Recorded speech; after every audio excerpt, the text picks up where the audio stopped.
¿Qué tal? Buenas noches. Estamos a 2 meses de que inicie el proceso de las elecciones del 2021, en donde los partidos políticos ya están velando armas para el que será el proceso más grande de la historia del país, pues por primera vez serán concurrentes tanto los comicios federales con los comicios locales en las 32 entidades del país. El próximo año se renueva el total de la Cámara de Diputados, donde, por cierto, habrá reelección por primera vez a nivel legislativo federal. También se van a estar votando gubernaturas, congresos locales, alcaldías y ayuntamientos. El día 6 de junio del 2021 se van a convocar a cerca de 95 millones de votantes en las más de 166,000 casillas electorales.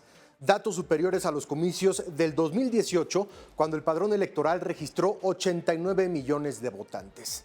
Además, se van a votar 15 gubernaturas, que son Baja California Sur, Campeche, Chihuahua, Colima, Guerrero, Michoacán, Nayarit, Nuevo León, Querétaro, San Luis Potosí, Sinaloa, Sonora, Tlaxcala y también Zacatecas.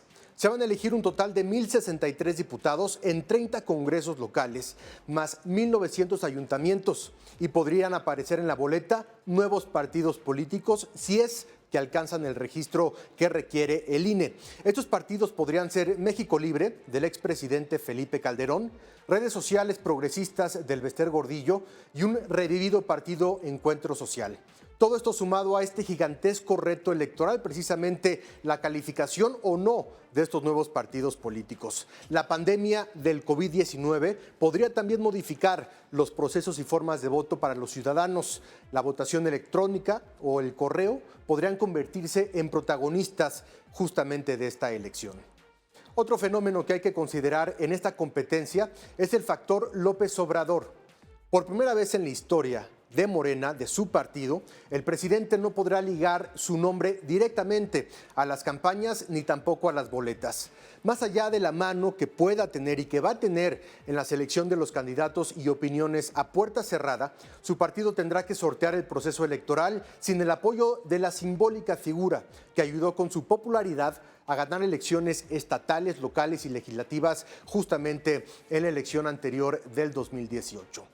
Y es que si bien la popularidad de AMLO sigue estando ligada directamente al reconocimiento de su partido y a los candidatos, la maestría política que demostró a nivel electoral se va a quedar guardada en Palacio Nacional y Morena entonces tendrá que resolver solamente, primero y solamente ellos, sus conflictos internos para así después enfrentarse con la dura prueba que implica la competencia del próximo año. Porque antes los fraudes se promovían desde el poder y ahora tenemos el compromiso por convicción y porque venimos de luchar en contra de los fraudes, padecimos los fraudes, nos robaron la presidencia de la República. Entonces, no vamos a permitir que haya fraude. Desde luego, no se va a permitir que ningún funcionario se involucre, participe en procesos electorales. Me refiero a funcionarios, servidores públicos federales. Pero también vamos a estar muy pendientes del comportamiento de las autoridades estatales. Y es que si bien el verdadero referéndum para López Obrador vendrá con la revocación de mandato del año 2022, esta elección podría significar un referéndum no precisamente del presidente, sino de todo el movimiento que representa justamente la Cuarta Transformación. Por otra parte, pues los partidos de oposición que han estado en crisis desde la derrota del 2018 deben recomponerse y en estructura, tanto como propuestas, poder representar una verdadera opción ciudadana. Esto ante la ola gigantesca de Morena que arrasó en todos los niveles de gobierno justamente en la última elección. Los deseos opositores de lograr un balance en la Cámara de Diputados y también en los gobiernos estatales se tendrá que traducir en trabajos de tierra que sean serios, que logren contrarrestar el nuevo fenómeno de comunicación política que se vio claramente rebasado justamente en la elección pasada del 18. El único proyecto que nosotros tenemos es construir una nueva mayoría en la Cámara de Diputados para corregir el rumbo que lleva el país, para poder apostarnos por una economía más productiva, para poder asignar recursos para combatir y prevenir la inseguridad. Y esto lo hemos dicho abiertamente y con total transparencia. Y claro, somos millones de mexicanos los que estamos preocupados, los que están decepcionados de este gobierno, que nos vamos a sumar, que nos vamos a articular para construir en el 2021 esa nueva mayoría opositora. La gente va a votar por un cambio. La gente hoy quiere que en México haya equilibrios, que haya contrapesos.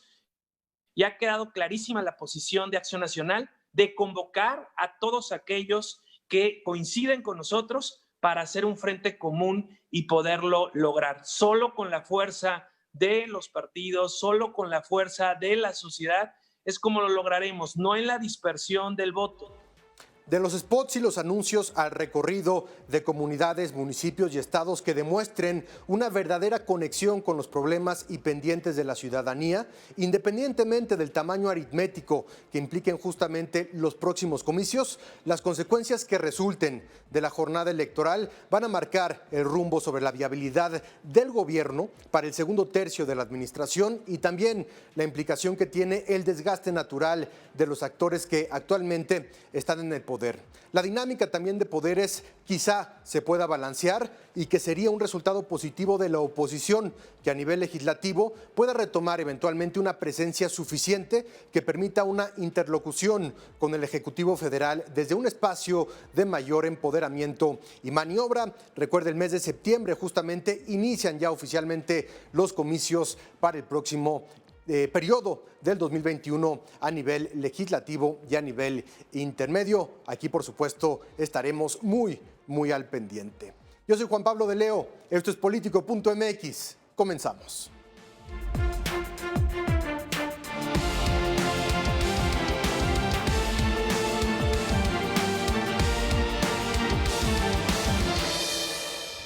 A 2 meses del inicio del periodo electoral rumbo al 2021, el más grande de la historia del país, Morena, el partido en el poder y los partidos opositores, velan armas para comenzar con la elección de candidatos y estrategias.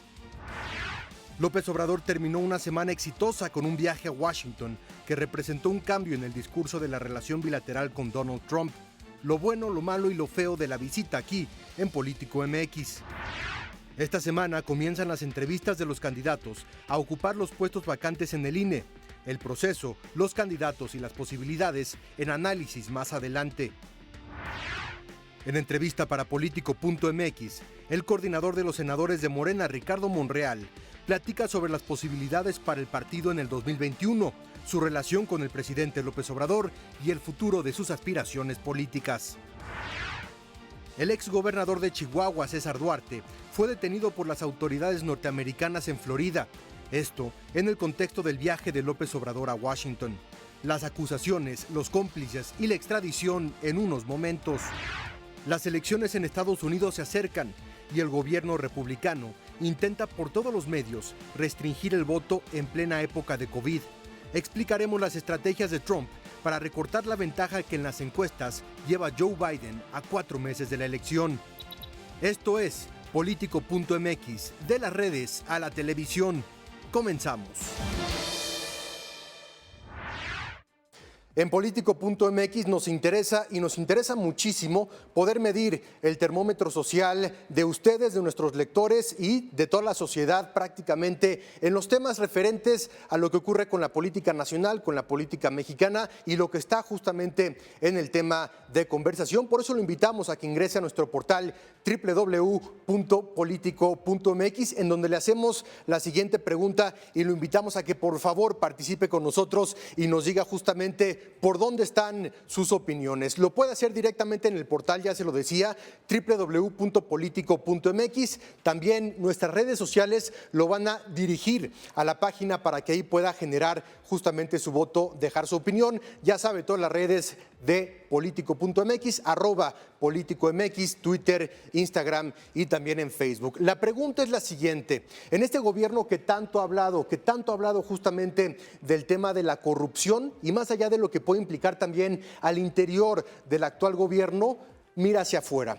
¿Cuál, en ese sentido, podría ser un caso que represente mejor para este gobierno el combate a la corrupción? Ya estaremos platicando más adelante referente a estos diferentes casos, pero las opciones que tenemos para ustedes son tres. Por una parte, el caso de César Duarte, que fue detenido esta semana en la Florida, el exgobernador, que también ya será extraditado próximamente a la República Mexicana.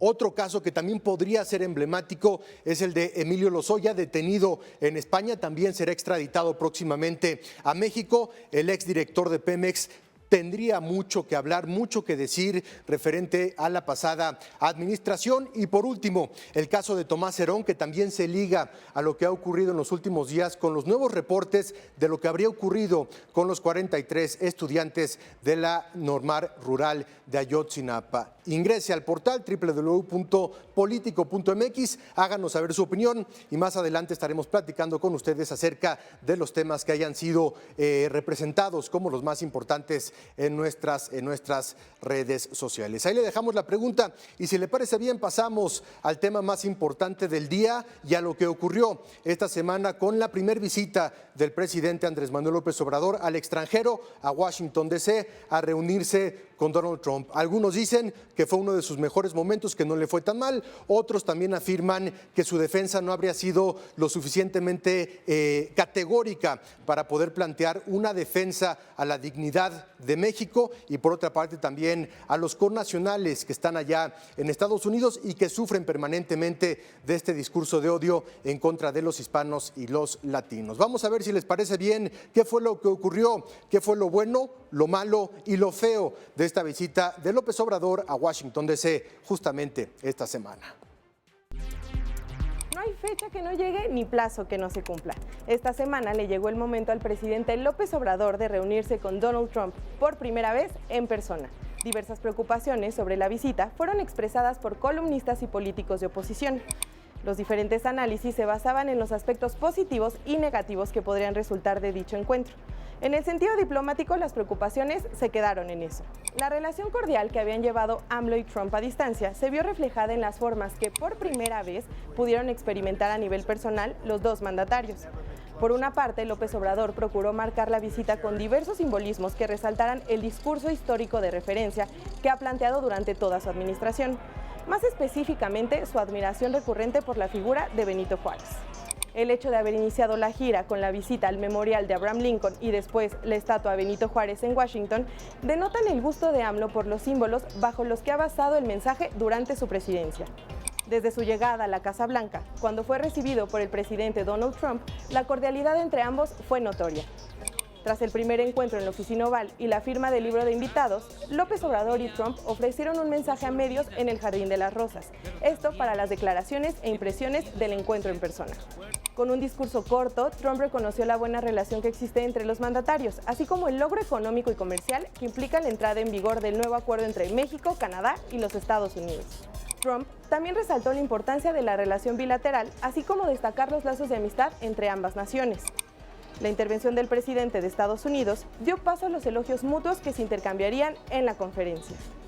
El norteamericano explicó que trataron temas apremiantes de la relación, como la migración, y agradeció al presidente mexicano por los resultados significativos en la frontera sur. Las dudas sobre el trato que Trump daría a López Obrador se aclararon con la química que mostraron durante sus intervenciones. Por su parte, el presidente López Obrador agradeció a Donald Trump el respeto que le ha manifestado y la ayuda que ha brindado al gobierno de México. Y coincidió que aunque había quienes apostaban a desencuentros, estos nunca se habían dado entre ambos mandatarios. López Obrador recordó que hay agravios que no se olvidan. Sin embargo, señaló que también ha sido una relación de acuerdos entre México y Estados Unidos y de vínculos comerciales, sociales y de amistad. La visita tuvo un componente comercial importante. Tras el encuentro de la mañana, los mandatarios se centraron en una reunión de trabajo con los respectivos miembros del gabinete, que terminaron con otro mensaje a los medios en donde estuvieron presentes los empresarios más importantes del país que fueron invitados por López Obrador para acompañarlo en partes de su gira por D.C. En el segundo mensaje a los medios, los presidentes fueron más cortos y concisos. Trump tuvo un comportamiento extrañamente disciplinado con varias deferencias al presidente mexicano. aplaudió en ambas ocasiones la participación de López Obrador, quien utilizó su segundo discurso para hacer notar las predicciones que fallaron cuanto al riesgo que existía por visitar a Trump. Incluso AMLO ofreció públicamente su amistad al estadounidense, llamándolo amigo, y asegurando que la relación entre México y Estados Unidos sería de mayor colaboración a partir de este encuentro. A todas luces, el resultado del viaje fue un triunfo diplomático para López Obrador. Lo que puede ocurrir más allá de los discursos estará sujeto a los intereses en común que ambos países tengan en el contexto del nuevo acuerdo comercial.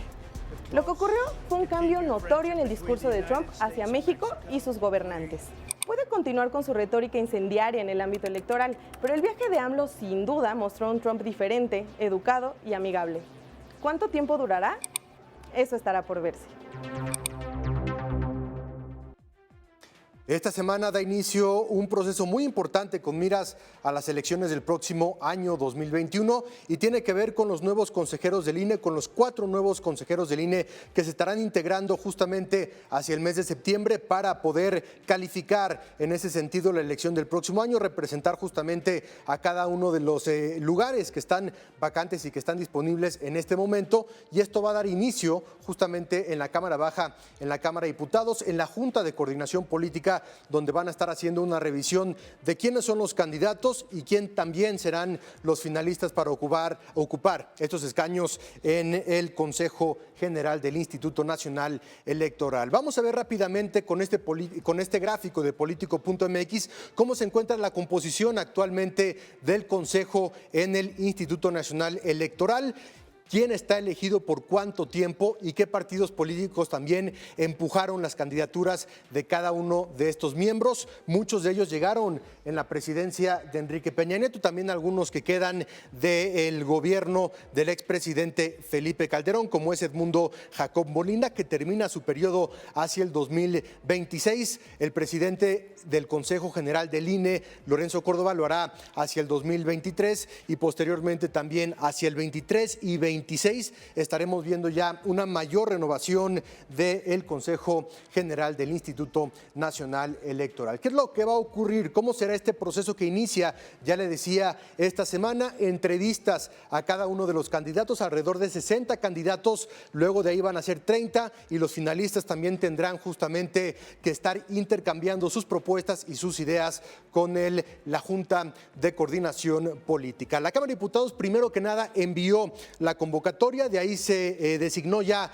a un comité técnico de evaluación. El INAI tiene 2 integrantes propuestos ahí, la Comisión Nacional de los Derechos Humanos 2 y la Cámara de Diputados eligió a 3 integrantes para que conformen este comité técnico de evaluación y sean ellos quienes elijan justamente a los finalistas, y ya posteriormente el Pleno Legislativo tendrá que votar por cada uno de los nuevos integrantes del Instituto Nacional Electoral. Van a estar evaluando los requisitos. Este comité conforma 4 a 5 listas de integrantes y será, ya lo decíamos, la Junta de Coordinación Política la que elija a los candidatos, y justamente la votación se dará en la sesión extraordinaria del 22 de julio.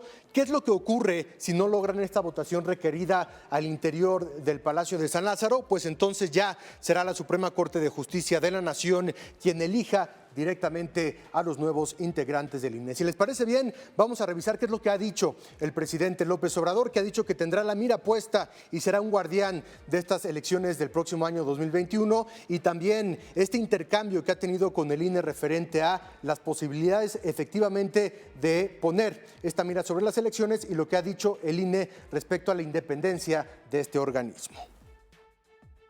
Es un proceso que corresponde a la Cámara de Diputados. Espero que sea transparente y que se elija a personas, mujeres, hombres honestos, íntegros, que tengan principios, que tengan ideales, que sean verdaderos demócratas, porque hay una mala experiencia en la integración del Instituto electoral en nuestro país. Por lo general, no ha estado a la altura de las circunstancias.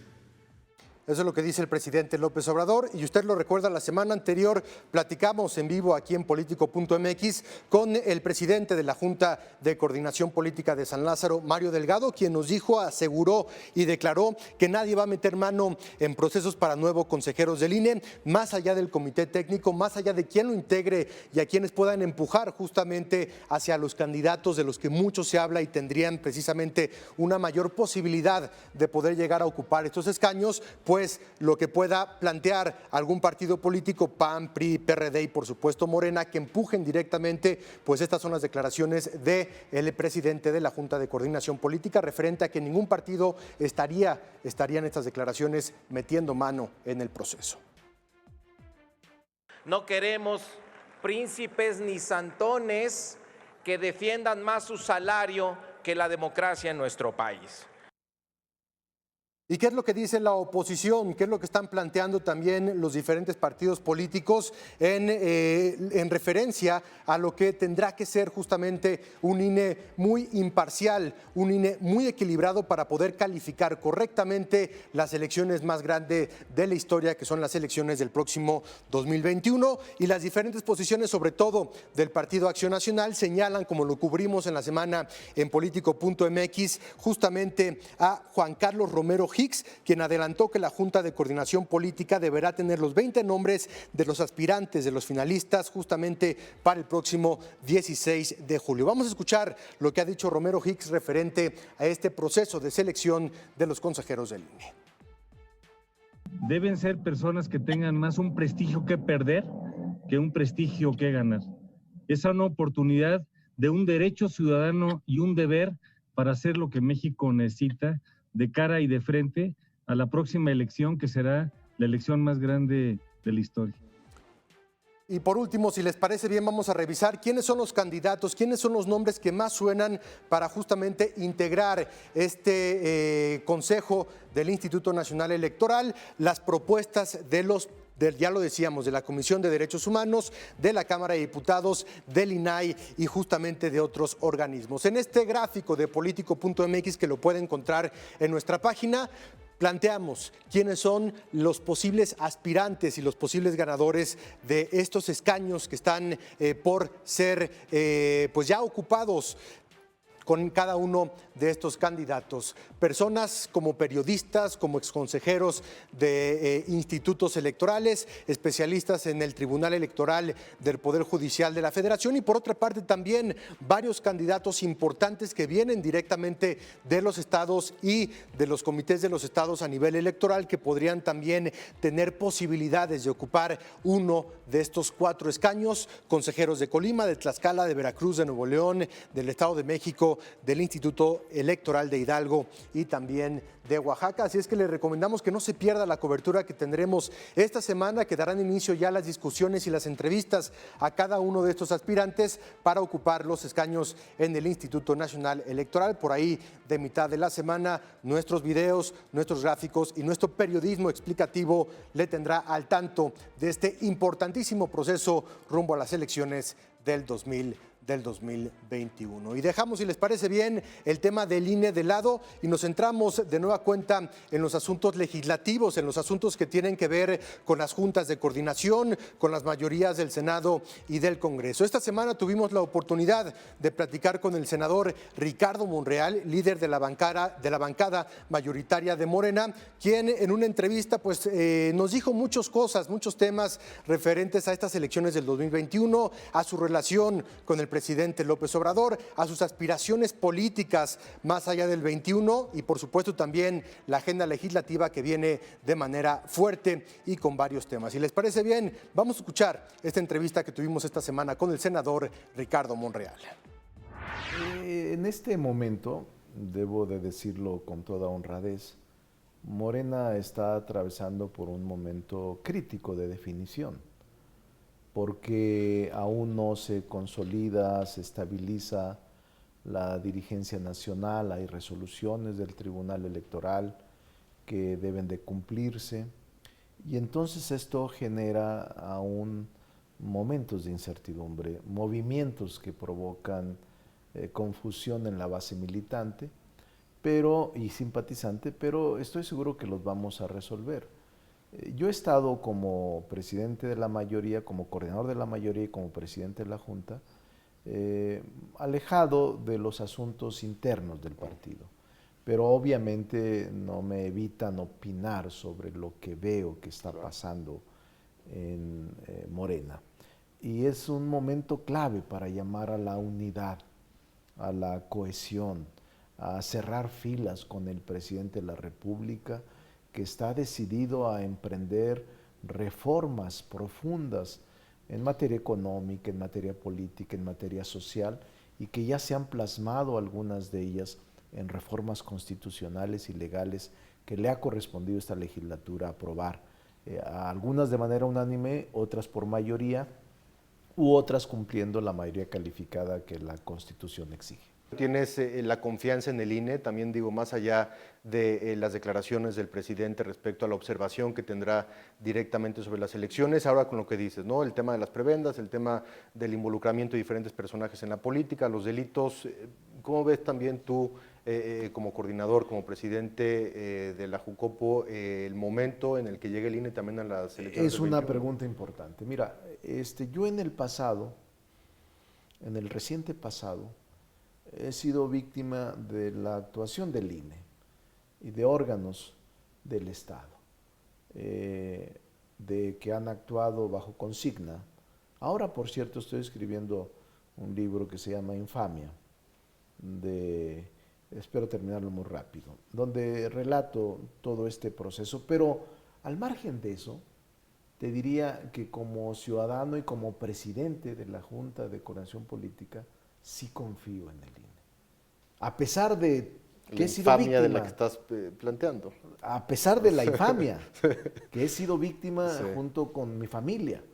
Pero aún así, espero que salga rápido el libro, ya estoy en la parte final. La pandemia me ha permitido ahora ser más prolijo. Otras actividades también. Además, sí, además no salgo de aquí de la oficina, aunque estoy solo, pero me vengo todos los días, como vivo muy cerca aquí en la San Rafael. Entonces, lo que te digo es que, a pesar de todo, yo sí confío en el INE, como árbitro, como organizador y como un órgano del Estado indispensable para la celebración de elecciones y cuidar la limpieza. ¿Y el presidente confía en el INE con estas declaraciones al igual que tú? No lo sé porque es una opinión de él, no lo sé, pero yo creo que sí, porque finalmente lo que él está en contra es del exceso, de los gastos excesivos, de estas actuaciones parciales, de que en el pasado no actuaron correctamente. Si alguien ha sido más víctima de todos, es él. Y es tema de consejeros, no es tema de instituciones. No es tema de instituciones, es tema del perfil de consejeros y de la subordinación de consejeros al poder, que sí ocurrió. 2006 escribí un libro que se llama El fraude que no se vio hace mucho, en 2006 lo escribí, y ahí relataba cómo se actuó de una desfachatez y de una facciosidad impresionante. Pero bueno, yo sí creo que ha evolucionado el órgano electoral. Podrá no gustarnos alguno u otro personaje que integre el INE, pero me parece que es un órgano confiable. Eso es lo que yo creo. Como persona, no hago el pronunciamiento ni como mayoría legislativa, nivel personal, sino muy personal, y creo que está preparado el INE para esta nueva etapa donde no habrá trampa y donde habrá por vez primera el respeto escrupuloso al voto el próximo 2021. ¿Qué tiene que ganar el presidente con esta visita? ¿Qué tiene que perder? Entendiendo justamente que es muy difícil que cualquier presidente le niegue una visita, una relación con el país más poderoso del mundo, con el país que es nuestro vecino y que estamos supeditados a nivel económico, una economía fronteriza que es prácticamente bilateral y uninacional en ese sentido. Pero Trump es un personaje, Trump es un presidente diferente, es un presidente que maneja las visitas internacionales, que maneja la relación con otros países con un tipo de negociación muy fuerte. Primero pego y luego negocio, y a partir de ahí puedo obtener temas migratorios, como fue el tema del reforzamiento de la frontera sur, el tema del TEMEC, por supuesto, el tratado comercial muy importante, la parte del petróleo y la ayuda con la OPEP en cuanto a la producción. Entendiendo todo eso y que es inevitable que un presidente tenga una buena relación con el gobierno estadounidense, ¿qué tiene que perder y qué tiene que ganar en esta primera cita internacional? Como el presidente es un tema también muy nacional para él. Algunas partes ya me las dijiste. Yo digo que es una decisión correcta la que tomó el presidente López Obrador. Y digo que lo hace por la mayoría del pueblo de México, dado que representa la firma del TEMEC, no solo traslado libre de mercancías, sino fortaleza industrial y comercial en el mercado interno de cada país. Para mí este va a ser uno de los instrumentos económicos más importantes de la época, el TEMEC. Es el área geográfica más grande en el mundo y es un acuerdo, el primero en el mundo después de esta presencia de la pandemia que se está poniendo en marcha, que ya está en marcha desde el 1 de julio, y también el tema del COVID. Creo que es importante que el presidente de la República, López Obrador, pueda establecer una relación de respeto y de colaboración en los efectos que va a provocar el COVID y que está provocando una devastación económica. Entonces, ¿y se vale cambiar de discurso en ese sentido de lo que se planteaba como candidato, ahora lo que vive como yo creo presidente? Que el presidente Trump tiene muchas animadversiones en México. No creo que se borren con la simple visita del presidente. Ha sido particularmente ofensivo, ha insultado a mexicanos, a los propios residentes legales de origen mexicano en Estados Unidos o los estudiantes en universidades de llamados Dreamers. Todos ellos se sienten ofendidos. Sin embargo, el presidente de la República no puede evitar una relación de amistad, de respeto recíproco y de colaboración económica con un país tan poderoso como lo es nuestro vecino del norte. Y ya por último, un par de preguntas. Has estado llamando mucho a la conciliación, tanto al interior del partido como en la vida pública, política del país, y pues no puedo dejar de mencionar y preguntar este episodio muy mediático que está ocurriendo en redes sociales y a partir de tu aparición en diferentes medios al llamado a esta moderación, pues personajes mucho más radicales como lo fue John Ackerman, que públicamente planteó esta confrontación contigo, la dejaste pasar, dices no nos vamos a confrontar.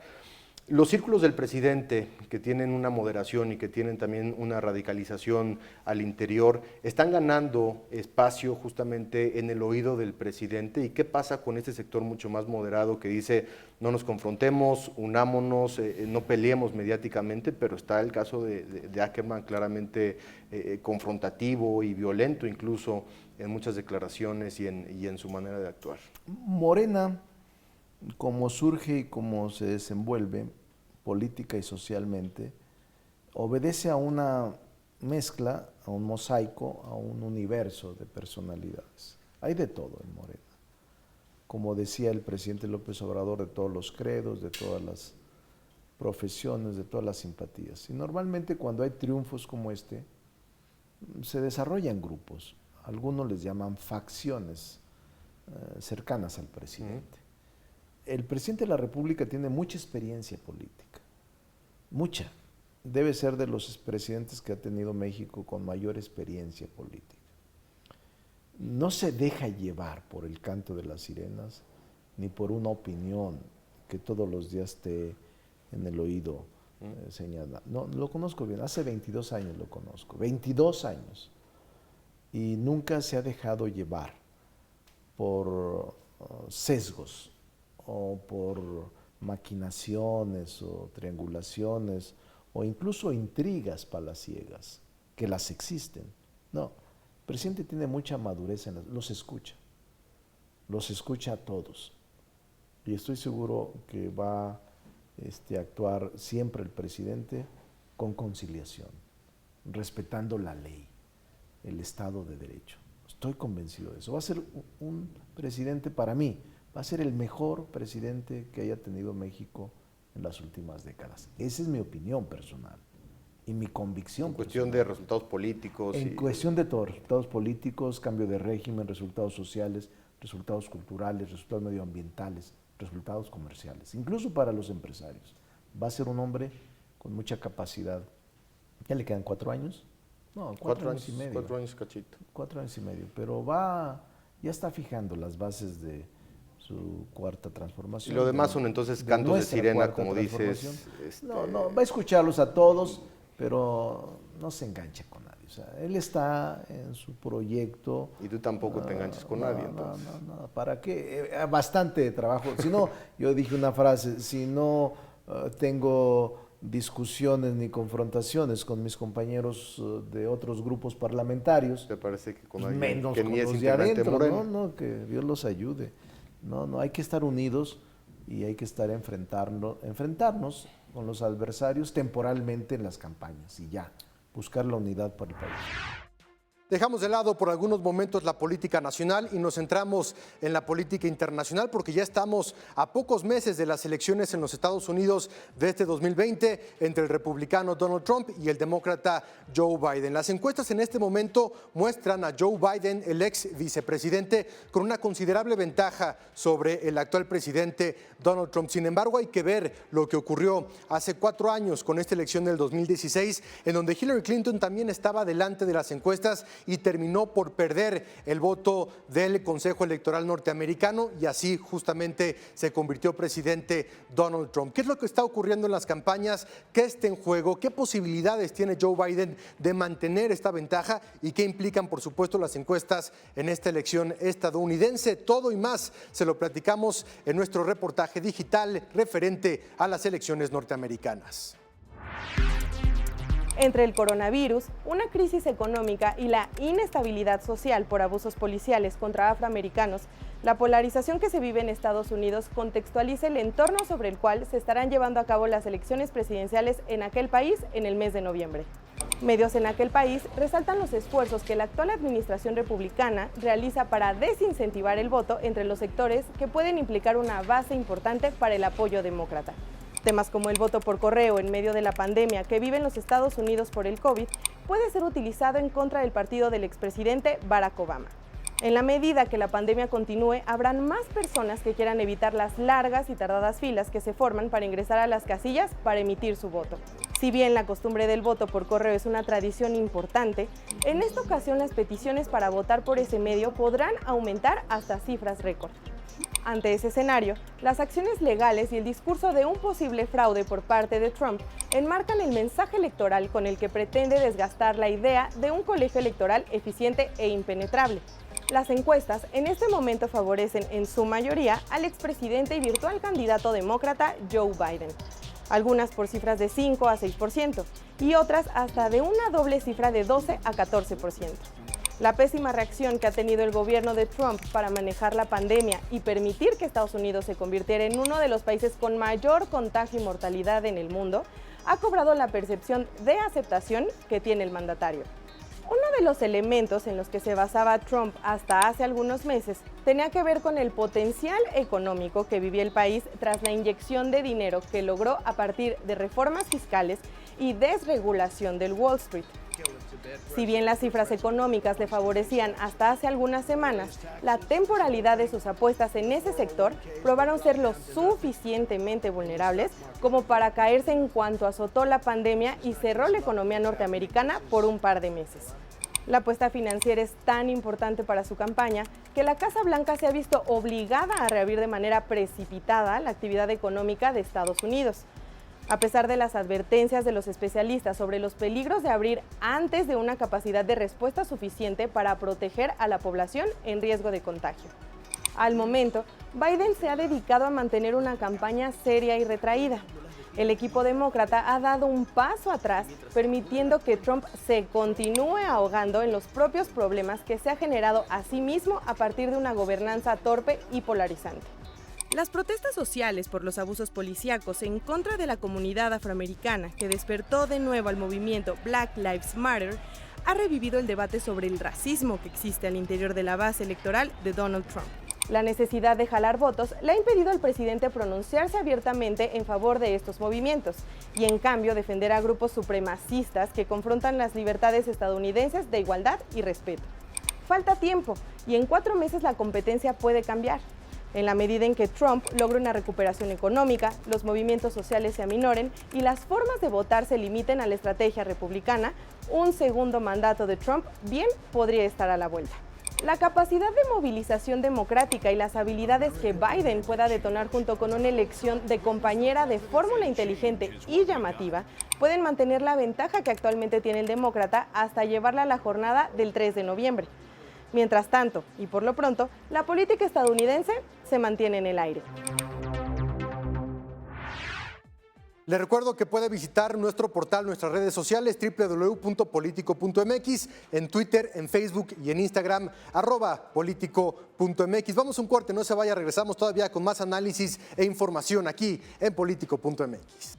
Continuamos, gracias por estar aquí con nosotros en Politico.mx. Pasamos de lo que era la política internacional y regresamos a la política nacional, porque esta semana se dio una noticia que sacudió justamente a toda la clase política y a la sociedad, por supuesto, sobre todo a la sociedad chihuahuense. ¿Fue coincidencia? ¿Fue casualidad o no? Eso ya lo estaremos sabiendo seguramente en los próximos días, en las próximas semanas. Pero cuando el presidente Andrés Manuel López Obrador se encontraba de visita en Washington con Donald Trump, ya le decía, se dio esta noticia. César Duarte, el ex gobernador de Chihuahua, buscado por peculado, buscado por la Interpol, se sabía que estaba en los Estados Unidos, fue detenido en el estado de Florida y fue puesto ya a disposición de las autoridades norteamericanas. Esto con la idea de que próximamente pueda ser extraditado y enfrente a la justicia aquí en nuestro país por el desvío de más de 50,000 millones de pesos, por el tema del peculado y por todo el daño que le causó a las finanzas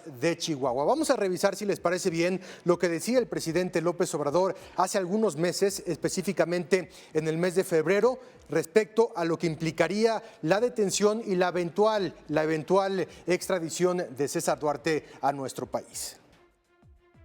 No estaba bien fundado el planteamiento, no del gobierno de Chihuahua, sino de la anterior Procuraduría para la solicitud de extradición. Entonces ya se resolvió esto y ya hay respuesta afirmativa del gobierno de Estados Unidos.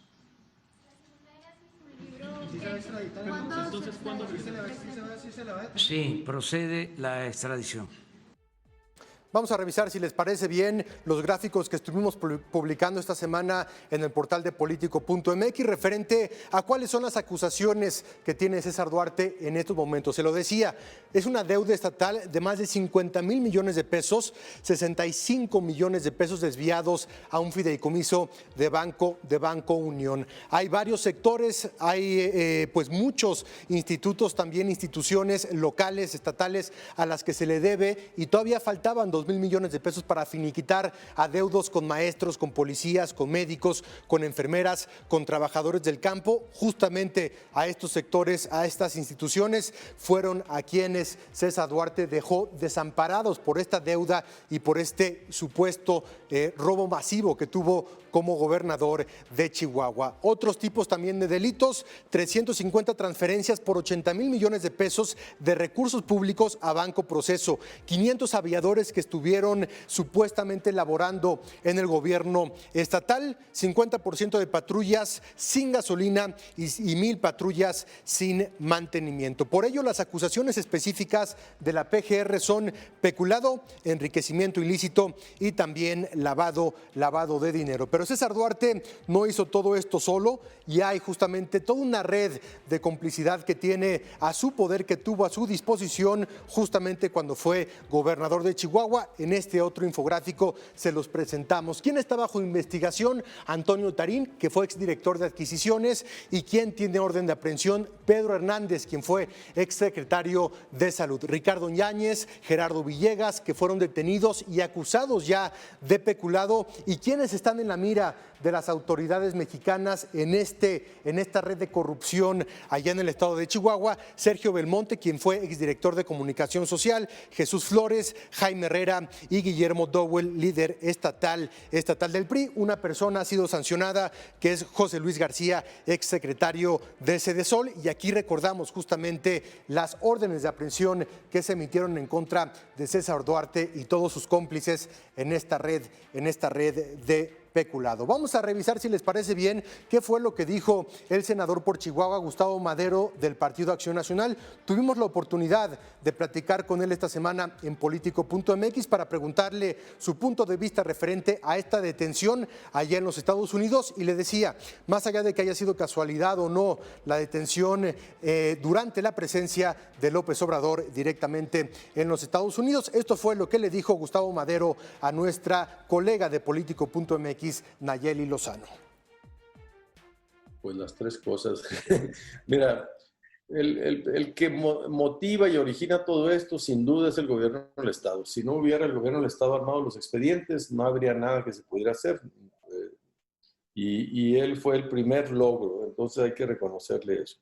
El segundo logro es el gobierno federal, que también manifestó la voluntad para retomar el caso y restablecerlo de una manera adecuada para cumplir con todos los requisitos de ley. Y el gobierno de Estados Unidos, de su colaboración, también es un magnífico contexto de colaboración en la lucha contra la corrupción. Si escuchaste el discurso del presidente Donald Trump, habló del combate a la corrupción como un tema que nos unía, que unía a los gobiernos y a los pueblos. Entonces, en ese contexto adquiere mucha relevancia la captura con fines de extradición del exgobernador César Duarte. Hay una generación muy específica de exgobernadores que tuvieron problemas con la justicia por el tipo de administración pública que llevaron en cada uno de los estados, y podemos ver la cantidad de ellos que justamente están siendo o investigados o acusados por algún tipo de desvío y por algún tipo de mal manejo de recursos públicos, y simple y sencillamente la lista es impresionante directamente con esta generación, ya decíamos, de priistas sobre todo y algunos panistas. ¿Quiénes están bajo investigación actualmente?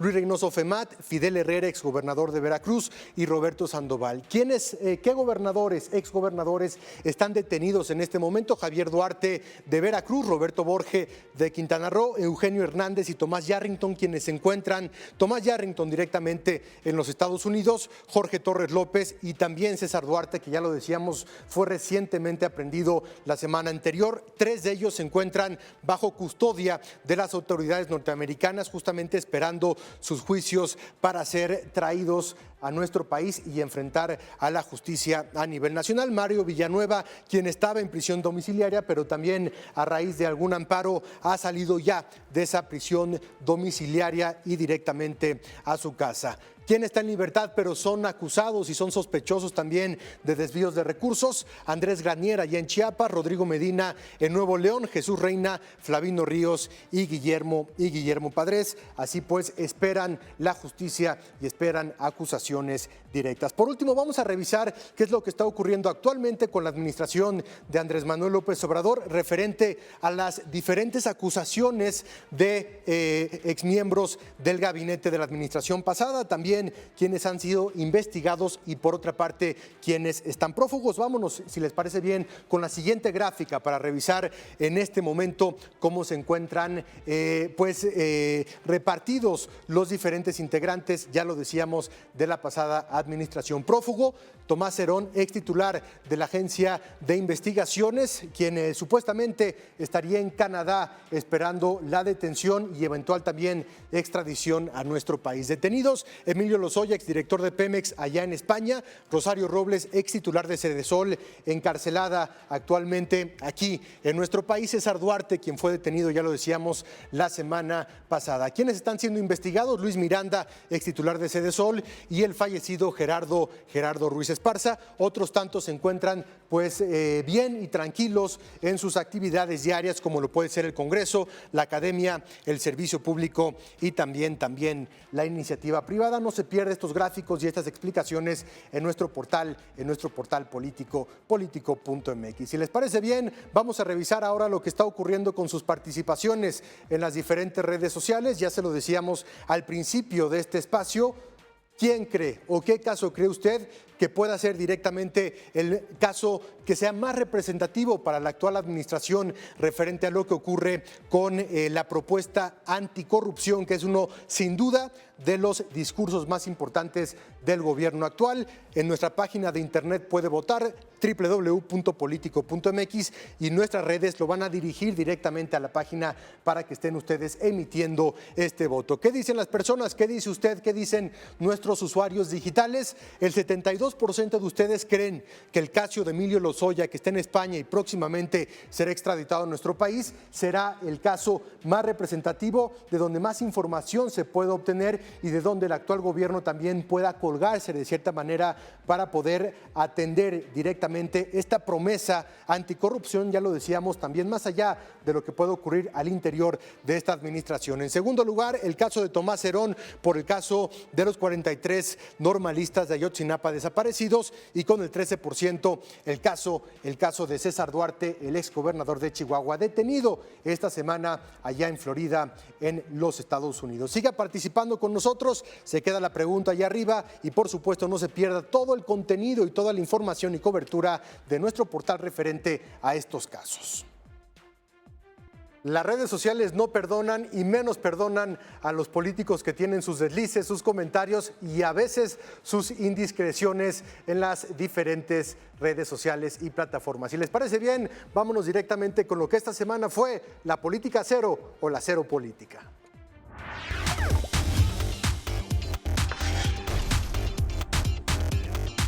Esta semana, varios políticos volvieron a hacer de las suyas en las redes sociales. Primero, en un video publicado en sus redes, que posteriormente fue eliminado, el alcalde de Zongolica, Veracruz, Juan Carlos Mezua, quiso hacer un romántico chascarrillo sobre el COVID-19, pero el chiste le salió chueco. El edil perredista hablaba sobre las recomendaciones para mantenerse sano en estos tiempos, cuando dijo: hay que tener una buena alimentación, hacer ejercicio, y subrayó: hacer el amor es un buen deporte, entonces todo el mundo hay que meternos a eso, por lo menos de vez en cuando. ¡Neta, me lo juras! Debido a las críticas y comentarios que este video causó, fue eliminado poco tiempo después de la cuenta del alcalde. Sin embargo, el internet hizo su trabajo y el fragmento con la recomendación se viralizó rápidamente, poniendo al funcionario en otro escándalo. Otra víctima que cobraron las redes sociales esta semana fue el senador perredista Miguel Ángel Mancera. Como en los viejos tiempos, cuando se llevaba a cabo la jornada de vacunación contra el virus de influenza H1N1, Mancera lo volvió a hacer.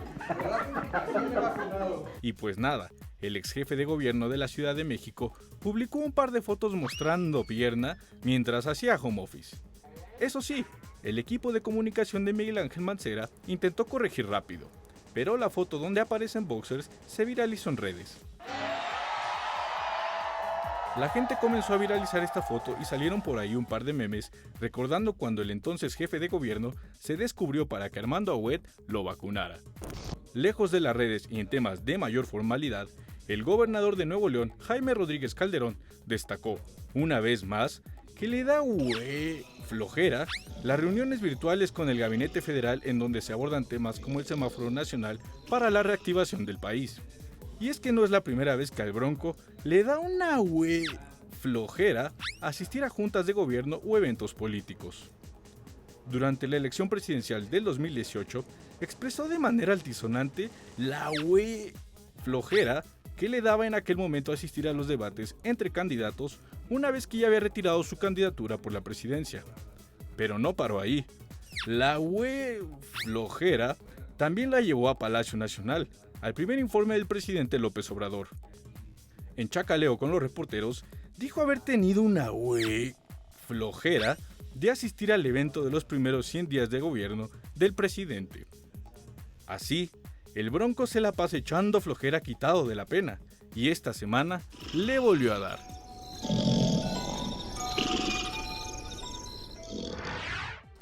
Si les parece bien, vamos directamente hasta la redacción de Político.mx, donde se encuentra nuestro socio director, Alfonso Basilio, que nos va a platicar acerca de los temas más importantes que tendrá la agenda de la próxima semana y, por supuesto, todo lo que usted puede consultar en nuestro portal político, Político.mx. Poncho, voy contigo. ¿Cómo estás? Buenas noches. Adelante con la agenda de la semana.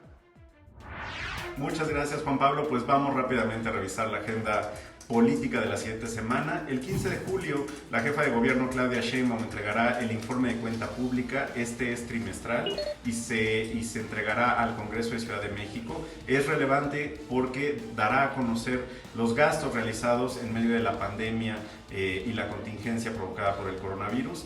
Ella ya adelantó que será totalmente transparente para la ciudadanía y bueno, pues que ahí podremos ver el presupuesto que se ha reasignado para las necesidades que ha tenido la capital y para sus ciudadanos.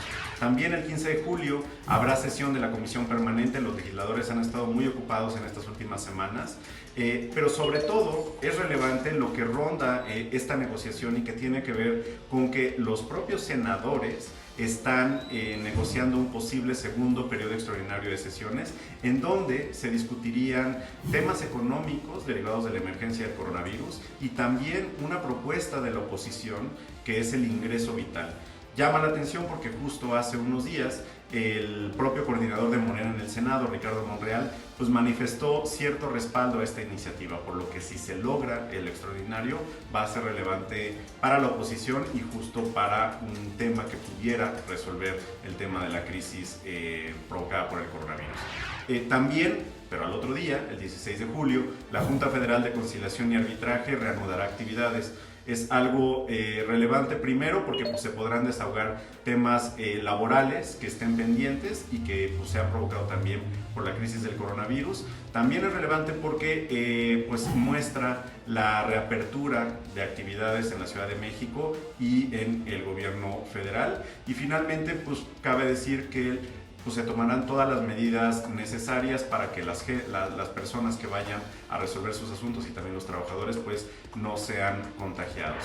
Y finalmente, probablemente que sea el más relevante de esta semana, es que el 16 de julio en San Lázaro el Comité Técnico entregará la lista de finalistas para el Consejo General del INE. Son 4 las vacantes. Esta es una prueba de fuego para el Comité Técnico que fue creado por los diputados. Recordemos que está integrada por distintos académicos y especialistas y que bueno, pues veremos a los integrantes de esta lista final para que el 22 de julio los diputados en el periodo extraordinario ya aprobado pues puedan votar y revisar los perfiles y en su caso pues aprobar a los nuevos consejeros electorales que tendrán mucho peso para la elección de 2021. Esta es la agenda política. Yo les recuerdo y les invito a que nos lean en Político.mx a través de nuestras redes sociales, en Político.mx o a través de nuestro sitio Político.mx. Ya nos vamos, se queda con Andrés Ruemeri de cabeza y posteriormente Séptimo Día con Jorge Fernández Menéndez y Viviana Belsazo. Nos vemos el próximo domingo aquí en Político.mx. Visite nuestro portal y nuestras redes sociales. Soy Juan Pablo de Leo. Muchas gracias. Hasta el domingo.